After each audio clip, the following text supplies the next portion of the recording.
हम स्टार्ट करते हैं रिडम्पशन ऑफ डिवेंचर्स का 10th और 11th दो क्वेश्चन आज करवाता हूं मैं आपको। 10th number question study material में भी है क्वेश्चन, स्टडी मटेरियल में इलस्ट्रेशन नंबर 5 है, सेम क्वेश्चन है। देखना जरा करने का तरीका, कभी कभी इतने इजी क्वेश्चन भी आ जाते हैं। पहले तो आप पढ़े summary of balance sheet of B and company limited. Capital में अथराइज शेयर कैपिटल है and issued and subscribe 20,000 equity shares of fully paid up. ठीक है, P&L अकाउंट है, डिवेंचर्स है, क्रेडिटर्स एंड प्रपोज्ड डिविडेंड है। प्रपोज्ड डिविडेंड की जगह dividend payable word कर लें आप। क्यों डिविडेंड पेबल वर्ड कर लें? क्योंकि आजकल डिविडेंड प्रपोज्ड की एंट्री तो होती ही नहीं बैलेंस शीट में। पेबल मींस डिक्लेयर्ड हो चुका है। अब आगे नीचे लिखा है at annual general meeting it was resolved. AGM में क्या पास हुआ, क्या रिजोल्यूशन पास हुआ? एजीएम किसी एक पर्टिकुलर डेट पे हुई होगी और हेडिंग में लिखा है annual meeting general meeting it was resolve. इसका मतलब तीनों चारों डिसीजन किस दिन हुए? एक ही दिन हुए। कोई भी एक दिन जो एजीएम का दिन होगा उस दिन क्या हुआ? डायरेक्टर्स ने और शेयर होल्डर्स सारे बैठे होंगे एजीएम में, उन सब ने क्या डिसाइड किया? नंबर 1 टू पे the proposed dividend 10% in cash, यानी वो जो डिविडेंड पेबल है उसे कैश में दिया जाए। कैश का मतलब ये नहीं कि काउंटर लगा दिया और सारे शेयर होल्डर को बुलाया मुंबई हेड ऑफिस में कि लाओ ये डिविडेंड लेते आओ। कैश का मतलब वही इलेक्ट्रॉनिक पेमेंट सिस्टम से सीधे पेमेंट कर दिया। ठीक है, यानी कुल मिला के डिविडेंड दिया, सीधी सी बात है। तो इतनी सी लाइन में उलझने की जरूरत नहीं है, यानी डिविडेंड जो ऊपर लिखा हुआ था वो एक्चुअल है, उसको देना है। ठीक है sir. To give existing share holders the option to purchase 110 rupee share at 15 for every 4 shares held. 4 shares held, this option being taken up by all share holders. और ब्रैकेट में लिखा है prior to the bonus distribution. तीसरे में लिखा है to issue 1 bonus for every 4 shares held. और चौथे में लिखा हुआ to repay debentures at premium 3%। तो डिवेंचर रिडम्पशन का तो एक ही पॉइंट है इसमें, बाकी 3 पॉइंट तो दूसरे हैं। एक डिविडेंड का है, ए पॉइंट, दूसरा पॉइंट राइट शेयर का है, तीसरा बोनस का है। तो उसका तो इस चैप्टर से कोई लेने देने नहीं, और सिर्फ एक पॉइंट है डिवेंचर रिडम्पशन का। और पूछा क्या है? तो give necessary journal entries at the companies balance sheet after this transaction. तो कितना इजी है, जर्नल एंट्री पूछिए। और वैसे भी ऐसे क्वेश्चन में जर्नल एंट्री ही करना चाहिए, क्योंकि लेजर अकाउंट बनाने की जरूरत ही क्या है? 4 ट्रांजेक्शन दिए आपको, चारों कर दो। पहला डिविडेंड, और ऐसे क्वेश्चन तो और इजी, स्टेप मार्किंग बहुत बढ़िया होती है। पहली जर्नल एंट्री सही उसके नंबर, दूसरी सही उसके नंबर, तीसरे उसके नंबर। तो 3 तो वैसे ही कर दो ना आप। 3 तो आपके डिवेंचर रिडम्पशन से रिलेटेड है ही नहीं। एग्जाम में अगर ये क्वेश्चन आया तो आप तो पहचान नहीं पाओगे कौन से चैप्टर का है। तो क्या जरूरत पहचानने की? आपको क्या बोनस की एंट्री नहीं आती है? क्या आपको डिविडेंड की एंट्री नहीं आती? कई चैप्टर में समझा चुका हूं, बस सिंपल कर दो आप। तो ऐसा एग्जाम में टाइम नहीं लगाना कि कौन से चैप्टर का क्वेश्चन आ गया। बच्चे इतनी सी बात में कंफ्यूज जाते हैं। तो नंबर 1 डिविडेंड की एंट्री क्या की जाए? डिविडेंड की एंट्री क्या की जाए? अब डिविडेंड की एंट्री वैसे तो 2 एंट्री होती है। अगर डिविडेंड हमें बैलेंस शीट में नजर नहीं आ रहा होता, इट मींस डिविडेंड हमें ही एप्रोप्रिएट करना है और फिर पे करना है। तो एप्रोप्रिएशन की एंट्री क्या होती है? P&L का अकाउंट डेबिटेड होता है टू डिविडेंड पेबल अकाउंट होता है। ये डिविडेंड डिक्लेयर करते समय, अभी पेमेंट नहीं हुआ, अभी डिक्लेयर करते समय, तो आप प्रॉफिट में से प्रॉफिट एप्रोप्रिएट करते हो, तो या तो P&L डेबिट होता है या जनरल रिजर्व में से भी डिविडेंड दे सकते हैं, तो जनरल रिजर्व डेबिट होता है। और डिविडेंड पेबल एक लायबिलिटी बन जाती है ये डिक्लेरेशन के टाइम पर। तो क्या डिक्लेयर कर चुके हैं? तो ये बात क्लियर होती है, बैलेंस शीट में डिविडेंड पेबल वर्ड लिखा हुआ है, इट मींस ये वाली एंट्री हो गई। इसी एंट्री के कारण तो क्रेडिट लायबिलिटी आई है, मतलब ये एंट्री हो चुकी, तो P&L से एप्रोप्रिएट हो चुका है, हमें नहीं करना है। तो जिन क्वेश्चन में लायबिलिटी में नहीं दिया होता ऊपर और सीधे नीचे पॉइंट दिया होता, वहां पहले मुझे ये एंट्री करना पड़ती। फिर दूसरी एंट्री में करता क्या? Dividend payable account debited to bank. कितने का डिविडेंड पेबल है? 20,000, 20,000 का। ये इसकी नरेशन क्या होगी? Being dividend paid. अब जाके आपने डिविडेंड पेड किया है, तो ये पेबल होता है और पेबल की लायबिलिटी खत्म ऐसे, तो ये एंट्री हमें करने की जरूरत नहीं पड़ी। ठीक, किन केस में करना, जहां पर डिविडेंड डिक्लेयर भी करना है एंड पे भी करना है, यानी बैलेंस शीट में डिविडेंड पेबल नहीं दिया हुआ है तो वहां डिक्लेयर भी हमें करना है, फिर पे भी करना है। क्लियर है बात? आगे चलते हैं। इस एंट्री से आपकी बैलेंस शीट की लायबिलिटी भी खत्म हो गई 20,000 की। अब जब नई बैलेंस शीट आप ड्राफ्ट करोगे तो आप डिविडेंड पेबल मत लिखना। दूसरा, गिव एग्जिस्टिंग शेयर होल्डर्स, तो चलिए ऊपर एग्जिस्टिंग शेयर होल्डर पे जाते हैं। कितने हैं? 30,000 की 20,000। 30 अथराइज्ड है, अथराइज काम के नहीं होते। पेड अप कितने हैं बाहर?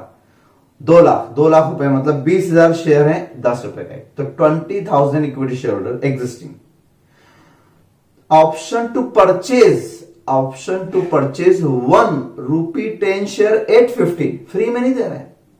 जब कंपनी फ्री में नहीं देती, पैसे में देती और अपने एग्जिस्टिंग शेयर होल्डर को देती है, यानी जब भी कंपनी पब्लिक ऑफर लाती है तो पहले अपने एग्जिस्टिंग शेयर होल्डर को पूछती है आप ले रहे हैं, नहीं तो हम पब्लिक को देंगे, तो इसको बोलते हैं राइट इश्यू।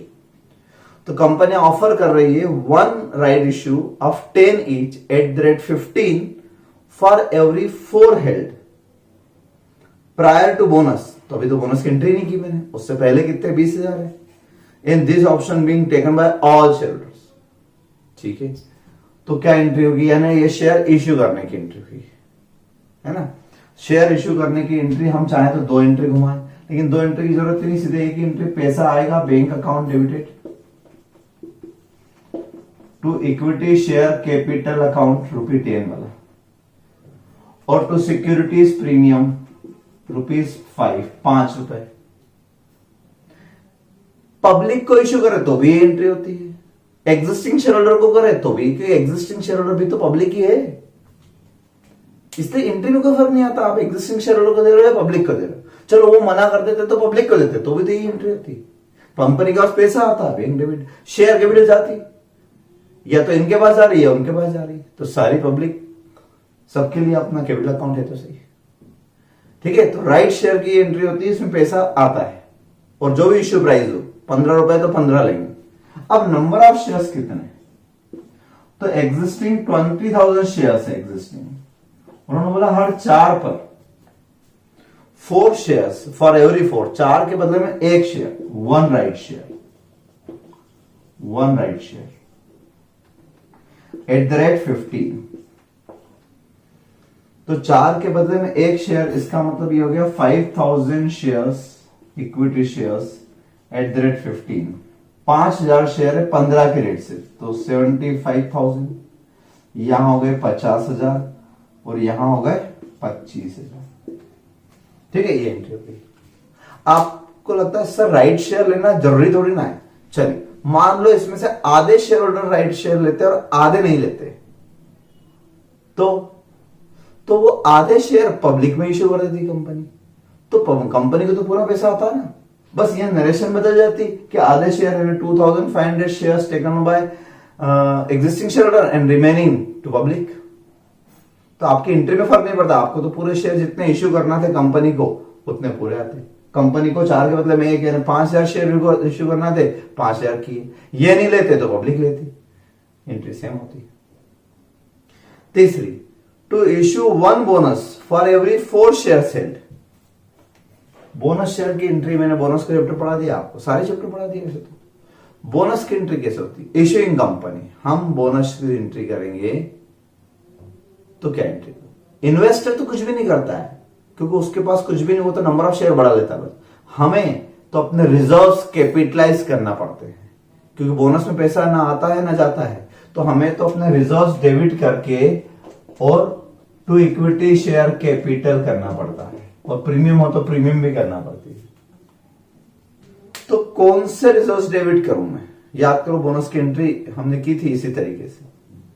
वहां 2 एंट्री घुमाते थे हम, वहां 2 एंट्री है reserves account debited to bonus to equity share holder account, फिर दूसरी एंट्री में bonus to equity share holder account debited to equity share capital account.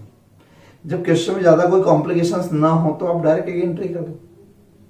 अब क्वेश्चन ये उठता है कि कितने शेयर, 1 फॉर एवरी 4, 4 के बदले में 1,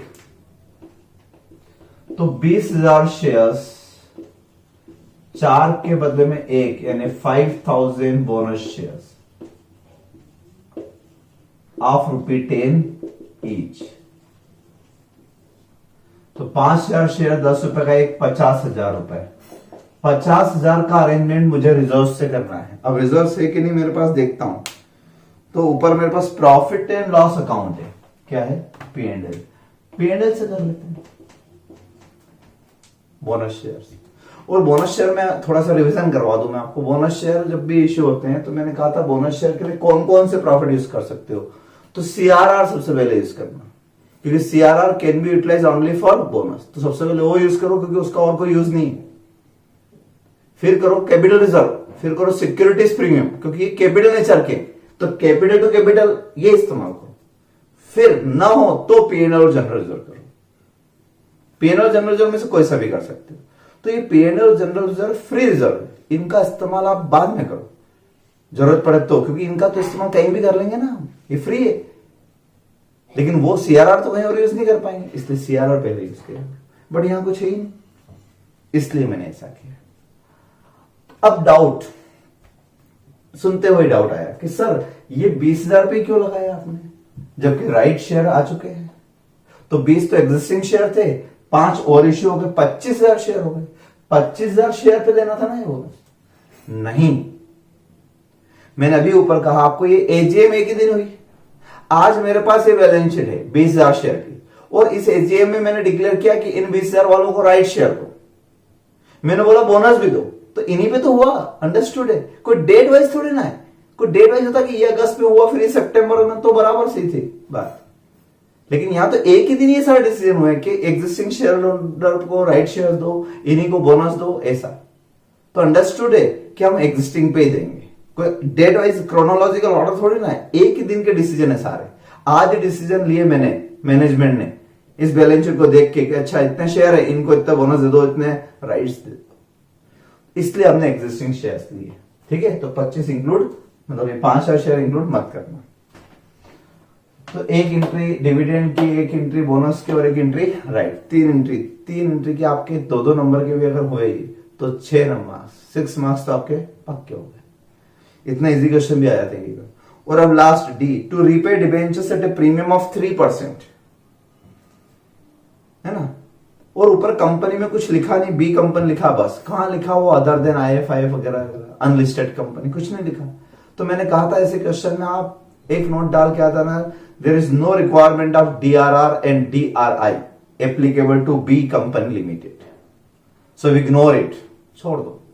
सिंपल। अब सिंपल अगर बिना DRR वगैरह के अगर क्वेश्चन करते हैं तो रिडम्पशन डायरेक्ट। और एक कितना अच्छा क्वेश्चन, मैंने आपको स्टार्टिंग में रिडम्पशन के तरीके बताए थे। तो ये तो ऑन डिबेंचर वाला कंसेप्ट भी नहीं, ऑन डिबेंचर भी नहीं है यहाँ, ना DRR है। बस इस चैप्टर में 2 ही तो कंसेप्ट थे, अगर वो 2 नहीं है तो फिर तो बहुत इजी है। क्या करेंगे? रीपे, तो रीपे करने में टू बैंक, और क्या गए आपके पास से 12% डिबेंचर्स का रिडम्पशन हुआ, तो 12% डिबेंचर्स अकाउंट डेबिट। प्रीमियम पर हुआ 3% प्रीमियम लॉस होती, तो premium on redemption, premium on redemption debit. ठीक है? कितने? 1,20,000 के डिबेंचर्स थे, 1,20,000 तो डिबेंचर्स डेबिट हो गए। इन पे 3% यानी 3,600 रुपए, तो 1,23,600 का रिडम्पशन हो गया आपका। सिंपल रिडम्पशन, कितना बढ़िया रिडम्पशन, कुछ भी नहीं करना, ना कोई ऑन डिबेंचर ना कुछ भी। जैसे हम इश्यू करते समय एंट्री करते हैं bank account debited to equity या डिबेंचर्स, ऐसे ही रिडम्पशन करते समय ये एंट्री हो गई। ठीक है? क्वेश्चन ही खत्म हो गया आपका। 4 पॉइंट थे, चारों करवा दिए मैंने। और ज्यादा से ज्यादा आप ये कर सकते हो कि ये प्रीमियम ऑन रिडम्पशन लॉस है, इसको कहां से सेट ऑफ करें। तो आपने प्रीमियम अकाउंट के बारे में पढ़ा होगा लॉ में कि securities premium account can be utilize for writing off preliminary expenses, for issue of bonus shares, for underwriting commission, है याद, और for discount on debentures, premium on redemption, ये सब के लिए। तो हम यहां एडजस्ट कर लेते हैं इसको, securities premium account debited to premium on redemption. और मान लो आप यहां करना भूल गए, तो कोई दिक्कत वाली बात नहीं। जब आप बैलेंस शीट बनाएंगे तो ऑटोमेटिकली ये बैलेंस शीट में डेबिट जाएगा, कहां जाएगा, रिजर्व्स एंड सरप्लस में, तो रिजर्व्स एंड सरप्लस में से माइनस हो जाएगा, और ये भी कहां जाएगा, रिजर्व्स एंड सरप्लस, ये प्लस हो जाएगा, तो प्लस माइनस ऑटोमेटिक आ जाएगा। और बैलेंस शीट तो मैंने हमेशा आपके हवाले की, करने का तरीका होता है टिक लगा करना, बड़े आसान है इसमें। तो बैलेंस शीट, आप बैलेंस शीट की एक साइड से उठना, assets, free hold property, stock, debtors, cash में कोई चेंज ही नहीं आया, ये 4 आइटम तो as it is. Bank, bank में जहां जहां बैंक लिखा है मैंने उतना प्लस माइनस कर लेना बस। लायबिलिटी साइड में 20,000 शेयर कैपिटल है, तो 20,000 शेयर कैपिटल के बाद 50,000 ये, 50,000 ये, बस। फिर पीएनएल अकाउंट 1,20,000, 1,20,000 में से यहां डेबिट हो गया पीएनएल, डेबिट कर देना। Creditors as it is, dividend खत्म हो जाएगा। बचा हुआ अकाउंट कोई हो, प्रीमियम अकाउंट नया आया, ये प्रीमियम अकाउंट, और ये दोनों को नेट कर दिया हमने यहां से, तो प्रीमियम 25,000 में से 3,600 रुपए माइनस होकर नेट प्रीमियम लिखा जाएगी आपकी, तो बड़ी आसानी से बैलेंस शीट बन जाएगी। ठीक है, चलिए ये तो हुआ क्वेश्चन नंबर 10। अब हम करते हैं क्वेश्चन नंबर 11। तो क्वेश्चन नंबर 11 जो स्टडी मटेरियल के इलस्ट्रेशन नंबर 6 जैसा है। अब एक प्रॉब्लम और सुन लो आप सभी लोग, कि आप में से कुछ बच्चों के डाउट्स आए थे कि सर मॉड्यूल में स्टडी मटेरियल में DRR 25% निकाला है, जबकि मैंने 10 बताया। तो जिनके पास भी 25% वाला स्टडी मटेरियल है, ध्यान रखना वो स्टडी मटेरियल पुराना है, उस चैप्टर में से कुछ भी मत पढ़ो, पूरा कट कर दो, नया डाउनलोड कर लो। 2019 में अमेंडमेंट यही तो आया, तभी तो चैप्टर को लास्ट में पढ़ा रहा हूं कि 10% हो गया, और क्वेश्चन के फिगर भी बदल दिए। मेरे नोट्स में भी करेक्शन करो, इस क्वेश्चन में भी प्रॉब्लम है। क्वेश्चन नंबर 11 जो मेरे नोट्स में है ना, इसके वहां लिख लेना same as study material illustration 6। तो स्टडी मटेरियल 6 में, स्टडी मटेरियल में फिगर भी चेंज कर दिए, तो मैं पहले फिगर चेंज करवा दूं आप लोगों को। क्या क्या फिगर हो गए जरा ध्यान से देखें। शेयर कैपिटल 50 लाख बराबर है, जनरल रिजर्व अपने इसमें 75 है, 90 कर लो इसको। P&L अकाउंट एक बीच में एक और डाल दिया उन्होंने, profit and loss account 10 lakh का। DRR हमारे इसमें 50 है, इनके इसमें 10 है, 10 कर लो। 13.5% कन्वर्टेबल डिबेंचर बराबर है 1 करोड़ के। अदर लोन्स 65 लैक्स कर लो, और लायबिलिटीज 125 बराबर है, और टोटल भी बराबर है 450। तो स्टडी मटेरियल में देख के पूरे करेक्शन लगा लो, क्योंकि मैं चाहता हूं स्टडी मटेरियल में से ही करें क्वेश्चन एग्जैक्ट, क्योंकि कई बार सेम फिगर के क्वेश्चन भी आ जाते हैं, और ये चैप्टर नया नया अमेंड हुआ है, तो हो सकता है इसमें एज इट इज क्वेश्चन आए। फिक्स्ड असेट्स 160 बराबर है। DRR इन्वेस्टमेंट जो है अपने इसमें 40 है, इनके इसमें 15 है, तो 15 कर लो उसको। कैश 75 है, और करंट असेट्स 2 करोड़ बराबर है। नीचे वाली लाइन में बाकी सब बातें बराबर लिखी हुई है, 5% 20% वाली। सेकंड नंबर पॉइंट जो है अपना, उसमें investment were realize at par, जबकि अपने इसमें 44 लाख लिखा है, उसको काट के और 8 पार कर लो, इन्वेस्टमेंट रियलाइज एट पार। बस इतने अमेंडमेंट करने के बाद हम क्वेश्चन करते हैं। अब देखो क्वेश्चन में क्या लिखा हुआ है, सुनना जरा मेरी बात, बहुत अच्छा क्वेश्चन है ये। पहली बात, ये unlisted company other than AIFI वगैरह, इस जहां ये लाइन लिखी है समझ जाओ DRR और DRI की रिक्वायरमेंट आपको फुलफिल करना ही है। अब कितने डिवेंचर इनके पास कन्वर्टेबल, 1 करोड़ के, यही दिख जाएगा देखो ओवरऑल 1 करोड़ के हैं, तो 1 करोड़ का 10% DRR होना चाहिए, बना हुआ है देखो आप, है DRR 10%, 10 लाख बराबर बना हुआ, तो हमें नया नहीं बनाना। कम होता 9 लाख होता तो मैं 1 लाख और बना देता। कैसे, तो P&L account debited to DRR, पिछले क्वेश्चन में समझा चुका हूं। फिर DRI कितना, 15%, तो 1 करोड़ का 15% कितना होता DRI, 15 लाख बराबर है 15 लाख। ज्यादा हो चलेगा, कम नहीं होना चाहिए। कम होता तो क्या करता, कम होता तो मैं और बनाया था। कब तक बनाया था, तो 30 अप्रैल तक, फाइनेंशियल ईयर के हिसाब से, है ना। 1 अप्रैल से स्टार्ट हुआ फाइनेंशियल ईयर, 30 अप्रैल, 1 महीने के फर्स्ट मंथ में ही भरना। कैलेंडर वाला एक क्वेश्चन करवाया था मैंने, उसमें जनवरी था, तो हमने ये मान लिया कि जनवरी के फर्स्ट मंथ में, यानी जनवरी 1 to 31 जनवरी तक आपको DRI बनाना पड़ेगा। 15% ऑफ अमाउंट मैच्योरिंग, अच्छा ये भी डाउट है कि अमाउंट मैच्योरिंग तो सर दिया ही नहीं, तो भाई कुछ नहीं लिखा होता है, इसलिए हम क्या मानते हैं पूरा 1 करोड़ जो है वो पूरे ही मैच्योरिटी वाला है, पूरे मैच्योर है। आप दे नहीं रहे हो बात अलग है, लेकिन मैच्योरिटी डेट तो आ गई सभी की। अगर उनको अलग से बताना होगा तो क्लियर लिख देंगे that only 50% are mature during the year and remaining 50% after 2 year 3 year 4 year, ऐसा लिख देंगे। तब हम क्या करेंगे, तब हम DRI जो इन्वेस्टमेंट करेंगे वो सिर्फ मैच्योरिंग अमाउंट का 15%, यानी अगर मान लो 1 करोड़ में से सिर्फ 50 लाख अभी मैच्योर होना, 50 2 साल बाद, तो अभी 50 लाख का 15%, बस इतना ही हम DRI में करेंगे। बट क्वेश्चन में इतना क्लियरिटी दे नहीं रखी है और नया नया अमेंड हुआ चैप्टर, इस कारण से आपको इतना ही याद रखना है। मेन पॉइंट क्या है नीचे, debentures are due for redemption on 1 July, देखो लिखी थी आप तो इसी साल 2001 में ही ड्यू फॉर रिडम्पशन। अच्छा इतने नोट्स में डेट अलग है, तो आप देख लो ना, डेट वेट से कंफ्यूज ना हो। आपको बैलेंस शीट दी है 30 जून की, कब की दी है 30 जून, और रिडम्पशन कब होना है 1 जुलाई, यानी एक ही दिन बाद 30 जून की बैलेंस शीट और 1 जुलाई का रिडम्पशन होना है। तो कितना इजी बना दिया क्वेश्चन, इसका मतलब हमें इंटरेस्ट का तो कोई झंझट ही नहीं है, ना इन्वेस्टमेंट पर इंटरेस्ट का झंझट है, ना डिबेंचर्स पर इंटरेस्ट देने का, क्योंकि कहा एक दिन की तो गैप है, कल ईयर खत्म हुआ और आज ड्यू डेट आ गई, मतलब सारा हिसाब हो चुका होगा, जो देना लेना होगा वो हो गया होगा, हमें उससे क्या, हमें तो रिडम्पशन करना है।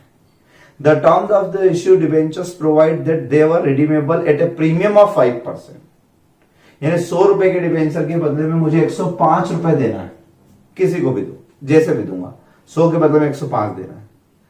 अब मेन लाइन, इस पे स्टार बनाओगे आप, जिसके लिए क्वेश्चन करवा रहा हूं। And also conferred option to debenture holder to convert their 20% holding into equity share. Fully convertible नहीं है, 100 पूरे कन्वर्टेबल होते तो सारे डिबेंचर इक्विटी शेयर बन जाते, सारे डिबेंचर इक्विटी शेयर बन जाते, लेकिन नहीं, क्या लिखा है, कन्वर्ट 20% ऑफ देयर होल्डिंग, यानी मेरे पास अगर 100 डिबेंचर है तो 100 में से 20%, 20 डिबेंचर कन्वर्ट करवा सकता हूं शेयर में, 80 नहीं, तो 20% of their holding into equity share. तो डिबेंचर के बदले में क्या मिल जाएंगे आपको, शेयर्स मिल जाएंगे। तो शेयर्स किस प्राइस पर मिलेंगे, at a predetermined price of 15.75 per share and payment in cash. तो 20% के लिए शेयर मिल जाएंगे 15.75 प्राइस वाले, ठीक है, और बाकी क्या मिल जाएगा, कैश में मिल जाएगा। तो 15.75 ये कोई प्राइस होती, ये कोई फेस वैल्यू होती है क्या? आप ऊपर बैलेंस शीट में जाके देखो कैपिटल कितने की है इनकी, 10 वाली है, तो अंडरस्टूड है कि जब शेयर कैपिटल 10 वाली है, यानी ये शेयर 15.75 है, मतलब इसमें 10 फेस वैल्यू के हैं और 5.75 प्रीमियम के। मींस जो एक्सचेंज ऑफर में शेयर इश्यू हो रहे हैं तो रिडम्पशन हो रहा है 100 की जगह 105 में, और ठीक है, इनका रिडम्पशन कितने में होगा, 105, देना कितने 105, वो 105 कैसे दोगे, तो 15 रुपए 75 पैसे वाले शेयर, यानी शेयर जो इश्यू करो वो भी प्रीमियम पर हो सकता है, क्यों नहीं हो सकता। अब हुआ क्या, ये तो इन्होंने ऑप्शन दिया लोगों को, किन लोगों ने ऑप्शन माना, ये ऑप्शनल था, कोई कंपलसरी नहीं था। क्या लिखा है, assuming that except for 100 debenture holders holding total 25,000 debenture, 100 लोगों के पास 25,000 डिबेंचर थे, the rest of them exercise the option for maximum conversion, इनको छोड़ के बाकी सब ने मैक्सिमम कन्वर्जन यानी 20% मैक्सिमम कन्वर्जन उसका ऑप्शन एक्सरसाइज कर लिया। The investment were realize at par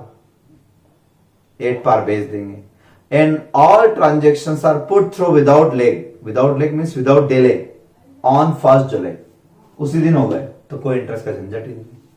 redraft the balance sheet of company after giving effect of redemption, show the calculation in respect of number of shares and cash वगैरह। तो ये conversion वाला question है। अभी तक हमने इस चैप्टर में ऑन डिबेंचर वाला करा, डीआरआर वाला करा, अब ये भी करके देख लेते हैं एक बार। और लास्ट में रिक्वायरमेंट में पूछा ये show the calculation of number of shares and cash, तो क्यों ना पहले इसी का वर्किंग नोट बना लिया जाए। वर्किंग नोट बना लिया है, calculation of number of shares and cash. तो टोटल मिलाकर आपके पास कितने डिवेंचर्स हैं? 1 lakh debentures of 100 each, 13.5% debentures हैं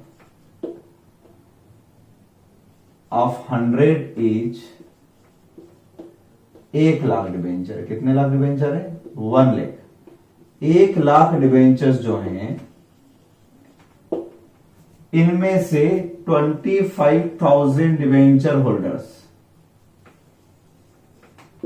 100 डिवेंचर होल्डर जिनके पास 25,000 डिवेंचर्स थे, है ना, नीचे लिखा था, आप पढ़ लेना अच्छे से लाइन को।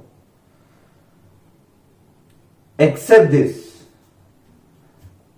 Rest of them exercise the option. बाकी सबने ऑप्शन एक्सरसाइज किया। तो 75,000 debenture holder option of conversion,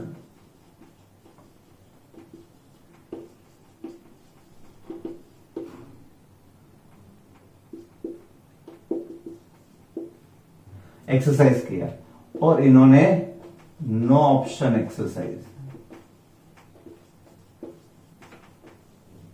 तो फिर नई ऑप्शन एक्सरसाइज, तो एक काम करते हैं, इनको 25,000 डिवेंचर्स पे 105 रुपए के हिसाब से बैंक से पेमेंट कर देते हैं, बात खत्म। 5 रुपए प्रीमियम पर रिडम्पशन करना था ना, तो 25,000 डिवेंचर होल्डर को 105 रुपए के हिसाब से 26,25,000 लौटा देते हैं, बात खत्म। ठीक है, क्लियर है बात? 25,000 डिवेंचर होल्डर को 105 के रेट से आप बैंक से पेमेंट कर दो, चेक से, बात खत्म हो जाएगी।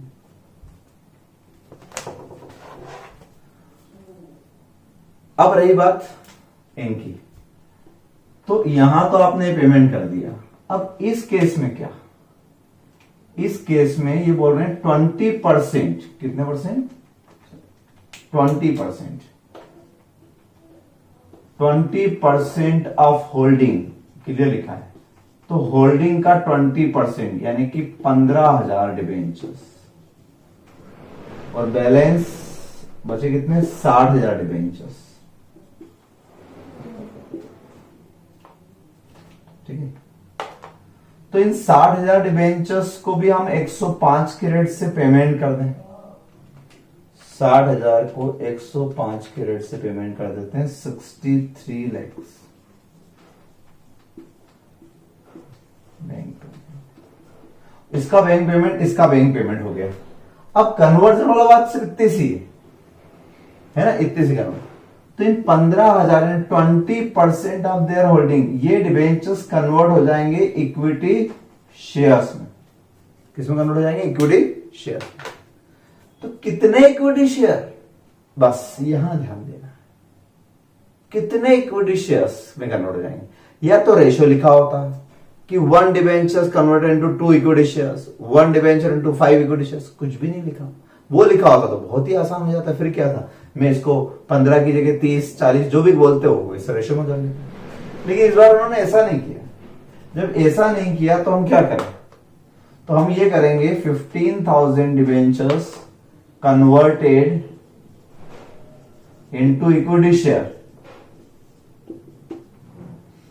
तो 15,000 शेयर डिवेंचर्स पर मुझे देना कितना था, अपन ये करते हैं 105 के साथ। अमाउंट ड्यू कितना होता है? अगर मान लो ये कन्वर्जन का ऑप्शन नहीं लेते तो सारे ही डिवेंचर, ऊपर जितने भी डिवेंचर है उन सबका रिडम्पशन मुझे कितने पे करना है? 105। तो यहां मैंने 105 पे दिया, यहां 105 पे दिया, इनको भी 105 दूंगा। 105 के हिसाब से 15,000 डिवेंचर पर कितना देना है? 15,75,000 देना, ये देना है मुझे। अब मैं कैश में दूं या शेयर्स में, है ना? तो ये कैश में देना था, और ये 15,75,000 कैसे देना है? Bye issue of share. इन्हें 15,75,000 की वैल्यू के शेयर देना है। और एक शेयर कितने का है? 15 रुपए 75 पैसे का।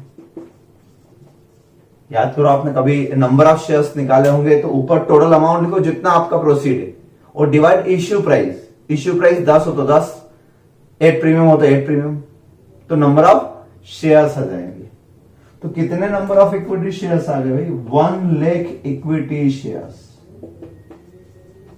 of 10 each at a premium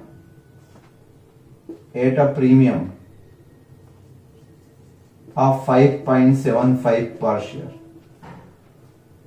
यही हुआ ना मीनिंग, 1,00,000 शेयर इश्यू करेंगे, 10 रुपए का एक होगा, 5 रुपए 75 पैसे प्रीमियम होगी, मतलब टोटल मिला के 15 रुपए 75 पैसे। ये मेन खेल था इस क्वेश्चन का। ठीक है, ये चार्ट आप अच्छे से समझ लेना। बस इसके बाद अब क्या बचा, अब मुझे जर्नल एंट्री करना है बस। तो चलिए जर्नल एंट्री में यही समझा देता हूं, है ना। जर्नल एंट्री नंबर 1 क्या, एक तो इन्वेस्टमेंट बेचने की कर लेते हैं पहले हम। हालांकि पूछी नहीं जर्नल एंट्री, उन्होंने तो सीधे डायरेक्ट लिखा रीड्राफ्ट द बैलेंस शीट। आप चाहो तो सीधे बैलेंस शीट बनाओ, लेकिन बैलेंस शीट में आप डायरेक्ट रिफ्लेक्ट नहीं दे पाओगे, आपके कंसेप्ट इतने क्लियर नहीं है। एग्जाम में भी मैं कहता हूं बल्कि कि जर्नल एंट्री कर लेना चाहिए शॉर्टकट में, ज्यादा तो है नहीं, तो उससे बैलेंस शीट टेली होने की प्रोबेबिलिटी बढ़ जाएगी। और बैलेंस शीट ही मेन तो रिक्वायरमेंट यही है, एक रिक्वायरमेंट में ये थी और एक बैलेंस शीट, मार्किंग इसी की रहेगी। तो आप वर्किंग नोट में क्या करेंगे, नंबर 1, हर डीआरआर वाले क्वेश्चन मैंने क्या करवाया आपको, ये तो मैं मिटा देता हूं। हर डीआरआर वाले क्वेश्चन में मैंने आपको ये करवाया कि सबसे पहला काम मैंने कहा था आप देखना कि डीआरआर लगता है कि नहीं, तो अपन ने चेक करा यस एप्लीकेबल है। फिर अपन देखते हैं कि डीआरआर कंप्लीट है कि नहीं। डीआरआर अकाउंट बनाए थे अपन ने, तो ये ओरली दिख रहा है, ओरली देख लेना।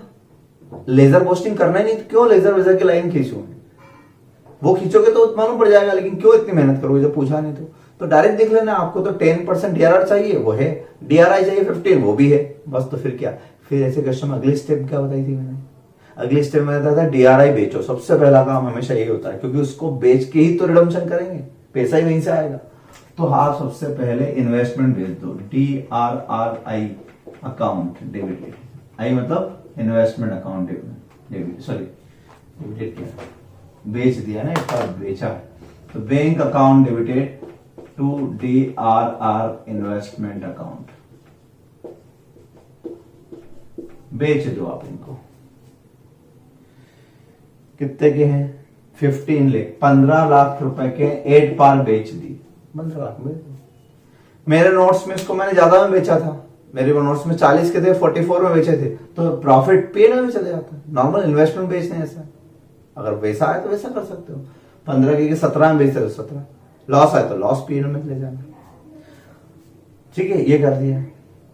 फिर क्या करना है बताया था मैंने, फिर मैंने कहा था रिडम्पशन कर दो आप। तो अब रिडम्पशन ये रहा आपके सामने, रिडम्पशन की एंट्री क्या हो जाएगी, रिडम्पशन की एंट्री आपकी कि नंबर 1 रिडम्पशन की एंट्री, डिवेंचर कितने के, 13.5% कन्वर्टिबल डिवेंचर्स, यहां लिख 13.5% कन्वर्टिबल डिवेंचर्स अकाउंट डेबिटेड, पूरा 1 करोड़ है ना, 100 लाख, 16 पूरा डेबिट कर दो, सारा रिडम्पशन हो रहा है।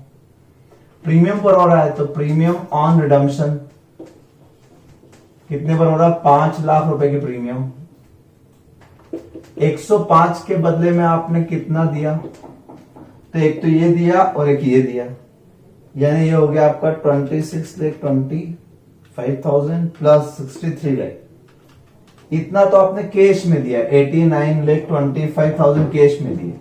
बाकी आपने इक्विटी शेयर दिए 10 रुपए वाले, प्रीमियम पर दिए 5 रुपए 75 पैसे।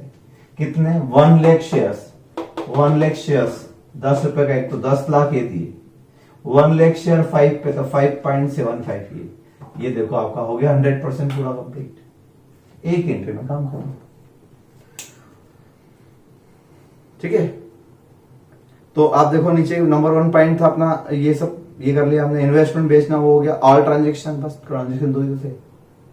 अब एक आपको मन से सोचना है, जब भी डीआरआर वाले क्वेश्चन होते हैं तो डीआरआई तो बेच दोगे, वो डीआरआर का क्या करें। तो मैंने कहा था जब रिडम्पशन हो जाए तो जितना रिडम्पशन हो जाता है उतना डीआरआर फ्री रिजर्व हो जाता है, उसको आप जनरल रिजर्व में ट्रांसफर कर दो। याद करो मैंने करा था डीआरआर अकाउंट बनाया था, तो डीआरआर अकाउंट में ओपनिंग बैलेंस 10 लाख है, कम होता मान लो 8 लाख, तो आप पीएनएल से और ले आते 2 लाख, और जब रिडम्पशन हो जाता है तो हम इसको कहां ट्रांसफर करते हैं, जनरल रिजर्व में। और अगर आधा रिडम्पशन होता, आधा बच जाता, तो जितना हुआ उसका 10% या बाकी बैलेंस। आप वो वीडियो रिवाइज कर लेना, जितना बचाना है वो आगे ले जाना, बाकी कहीं खत्म कर लेना, है ना। तो फिलहाल तो पूरा रिडम्पशन हो गया, तो पूरा रिडम्पशन हो गया तो सारा का सारा ही DRR खत्म होके कहां चले जाएगा, जनरल रिजर्व। ये मेन एंट्री थी, 1 2 3 से 3 एंट्री। अब इन 3 एंट्री का बैलेंस शीट पे इफेक्ट देगा। क्या इफेक्ट आएगा, तो एक तो बैंक पे इफेक्ट आएगा, DRR खत्म हो जाएगा, DRI खत्म हो जाएगा, जनरल रिजर्व बढ़ जाएगा, डिवेंचर खत्म हो जाएंगे, इक्विटी शेयर बढ़ जाएंगे, प्रीमियम। अच्छा, एक एंट्री और आप चाहो तो क्या करोगे, जब बैलेंस शीट डायरेक्ट बनाओगे तो प्रीमियम ले जाओगे रिजर्व सरप्लस में, जनरल रिजर्व भी वहीं ले जाओगे, वहीं ये प्रीमियम और रिडम्पशन माइनस कर देना। प्रीमियम और रिडम्पशन क्या होती है, उसी रिजर्व सरप्लस में से माइनस हो जाएगी। तो ये बैलेंस शीट आप चेक कर लेना दोनों क्वेश्चन की, कहां से, स्टडी मटेरियल से। इसीलिए मैंने कहा था सेम फिगर वही उठाएं जो स्टडी मटेरियल में है। तो ये 2 क्वेश्चन और कंप्लीट हो जाएंगे आपके, ठीक है। नोट्स में स्टार्टिंग से चले अगर हम, तो फर्स्ट सेकंड थर्ड मैंने करवा दिया था आपको, 1 2 3। उसके बाद 4th नंबर क्वेश्चन ये भी कंप्लीट, 6th ये भी कंप्लीट है ना। 6 के बाद उसके बाद 10th और 11th, यानी जो क्वेश्चन मैंने आपको पिछले वीडियो में कहे थे कट करने के लिए, वो कट कर लेना है ना, क्योंकि ये सारे क्वेश्चन स्टडी मटेरियल अब चेंज हो गए, एक्चुअली रूल्स चेंज हो गए, इसलिए क्वेश्चन पुराने के हिसाब से इसको मुझे रिड्राफ्ट करना पड़ेगा। तो ये सब पुराने, अगर पुराने वाले बताऊंगा मैं आपको करवाऊंगा यहाँ पर तो सब कंफ्यूजन हो जाएगा। तो हम उतने ही क्वेश्चन करें जो स्टडी मटेरियल के इलस्ट्रेशन में है और प्लस उनके एक्सरसाइज वाले में। आप भी इसी सीक्वेंस में चेक कर लेना सारे हुए कि नहीं आपकी कॉपी में, और कॉपी में उनकी नंबरिंग भी डाल लेना, ठीक। मेरे हिसाब से चैप्टर कंप्लीट हो गया है। अब अकाउंट में हमारा 100% प्रैक्टिकल पार्ट जितना भी था वो सारा कंप्लीट है, सारे चैप्टर 100%। सिर्फ बचे हैं तो अकाउंटिंग स्टैंडर्ड, वो भी कुछ अकाउंटिंग स्टैंडर्ड बचे हैं बस। अब हम एस स्टार्ट करते हैं इसके बाद, ठीक है। Thank you so much.